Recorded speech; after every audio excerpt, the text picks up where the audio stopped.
Salam dostlar, mən bugün sizə monitordan qapı kodunun necə dəyişildiyini izah edəcəm. Vikla giririk. Door keypad kod. Deməli burada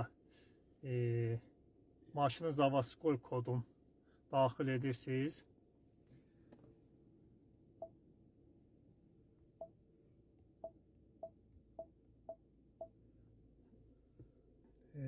Kodu daxil etdikdən sonra təsdiqləyirsiniz.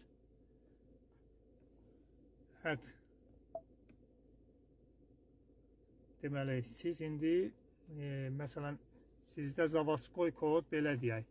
Sizin yaddaşınızda qalmır. Bunun üçün siz istəyirsiniz ki, özünüzə uyğun olan bir kod yığasınız. Məsələn, mən yığıram, belə deyək də, təxmini bir kod. Misal üçün yığıram. Yenidən həmin kodu təkrar yığırıq buradan, alt hissədən. Təsdiq edirik. Qapı kodu təsdiq olundu.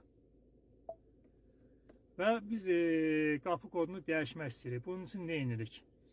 Yenidən əvvəlki kodu, yəni zavaskoy kodu daxil edirik.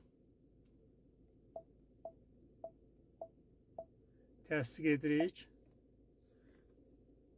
Bu işarənin üstündən basırıq. Ers. Yes'i basırıq. Deməli, qapının kodu hansı ki siz sonradan yazdığınız kod silindi. Zavaskoy kod qalır. Yəni zavaskoy kod heç bir halda pozulmur. Diqqətinizə görə çox sağ olun.